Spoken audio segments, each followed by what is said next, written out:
It's hot, it's sticky, and now it's everywhere. What could be worse than getting stuck in molasses? Getting stuck in a wave of molasses. That's what happened right here in Boston over a century ago when a giant wave of sweet destruction barreled through the North End and killed at least 21 people. Today we're going to explain the disaster that is known as the Great Molasses Flood of 1919. You know what time it is? It's history time. Support us by liking this video and following for more. Also stick around till the end for some fun facts about this disaster. In 1916, the United States entered World War I, and soon the demand for materials like wood and metal increased dramatically as the nation geared up to fight. One material that was surprisingly critical to the war effort was molasses. See, molasses was used in the production of industrial alcohol, which was used to make acetone. Acetone was used to make explosives and solvents. Suddenly, there was a molasses shortage across the country. So where does molasses come from? Molasses is a thick, dark syrup that's produced when sugarcane or sugar beets are processed. It's a byproduct of the refinement process that creates sugar. So if you want more sugar, you get more molasses. And the place to go for molasses was Cuba. In fact, most of America's molasses came from a single refinery in Cardenas, Cuba. But that all changed during the war. In 1917, the Cuban government put a hold on exporting molasses out of fear that a shortage would lead to higher prices at home. They even passed laws that made it illegal to export molasses without special permission. Now American businesses were panicking. They had a molasses shortage on their hands, and they needed a new supplier. Enter Harry P. Atwood and his New England Molasses Company. Atwood was a Canadian businessman who specialized in transporting bulk materials like grain and coal. He noticed a molasses refinery in Port-au-Prince, Haiti, but getting the molasses from the refinery to the ships would require a massive undertaking. Atwood recruited his friend, Michael J. Hogan, and together they struck a deal with the refinery. But they still had a problem. There was no easy way to move large quantities of molasses overland. Sure, you can put it in barrels, but then you have to get those barrels onto ships. And if you've ever tried carrying a barrel, you know how difficult they are to move. Atwood and Hogan decided to solve the molasses transportation problem by creating their own pipeline. But building a pipeline isn't easy. You need permits and approvals and easements from landowners. But Atwood and Hogan were desperate and in a rush. They didn't feel like waiting. Instead, they bought a bunch of heavy-duty rubber tanks, 3 feet wide and 140 feet long, connected them together and pulled them on rollers across the countryside. This system worked well enough, but eventually the tanks sprang a leak. Then they got an idea.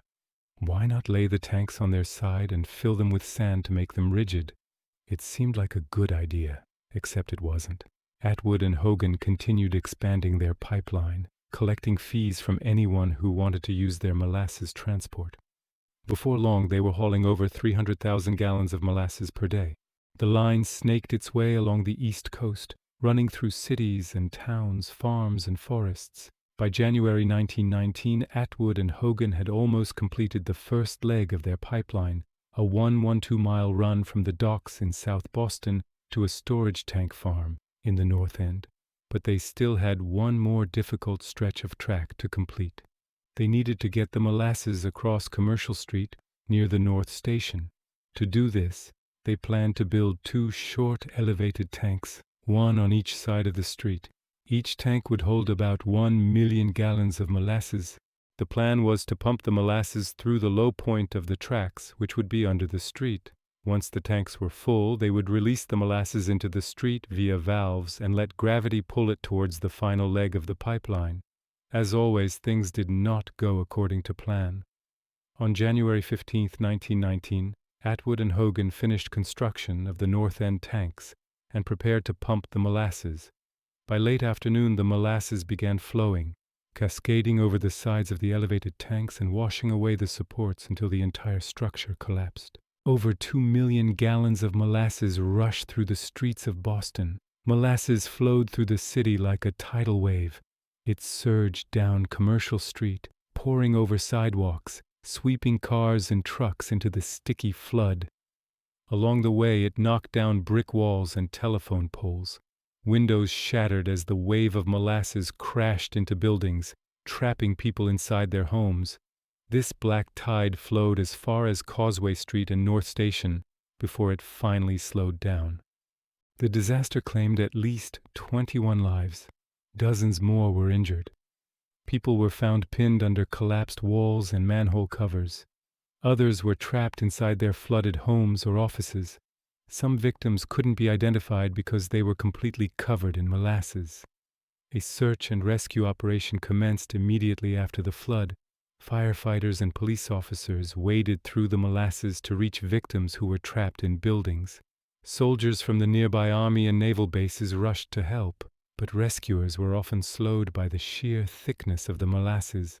Even though it had lost much of its momentum by the time it reached North Station, the molasses was still so thick that rescuers sometimes had to use shovels to move it. A reporter for the Boston Herald described the scene. The molasses was so deep in spots that men wading through it were obliged to use a pole to keep it from flowing back over their heads. After the initial rescue, the work began to clean up the mess. Volunteers and employees of the New England Molasses Company pitched in to help clear the streets. Many of them carried small hand tools to help scrape the sticky residue off of the sidewalks and roadways. But it was slow, difficult work. At some points, rescuers had to cut the molasses into cubes and carry it away bucket by bucket. Even simple tasks like removing fallen poles became treacherous because of the slick, gooey substance coating everything. With the streets cleared, the people of Boston turned their attention to finding those who were still missing. Search parties combed through the affected neighborhoods, checking every basement and cellar to make sure everyone was accounted for. All told, 9 people never made it home. The disaster prompted a number of changes to building codes and safety regulations. The elevated tank district was established to regulate the construction of elevated tanks, and new safety measures were put in place for pipelines. But perhaps the biggest change was to the way molasses was transported. After the flood, most companies opted to transport molasses in steel tanks instead of wooden ones. Although it took several decades to perfect, this new method of transportation made it much easier to move large quantities of molasses safely. And what happened to the creators of the pipeline?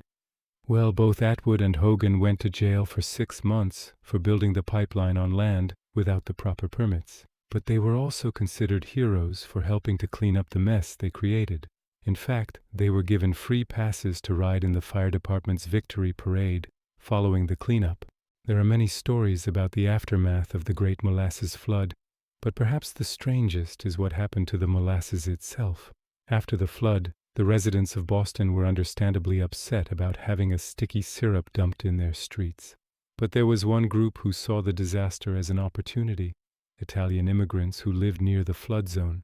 These families waded through the molasses, ladling it up with spoons and using it in their cooking.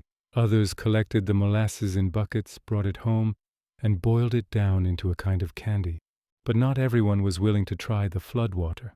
Molasses vendors weren't about to dump their stock of fresh molasses just because someone called it contaminated. They began selling bowls of hot, fresh molasses, calling it molasses à la mode de Boston. Eventually, the U.S. Army stepped in and stopped the practice for health reasons.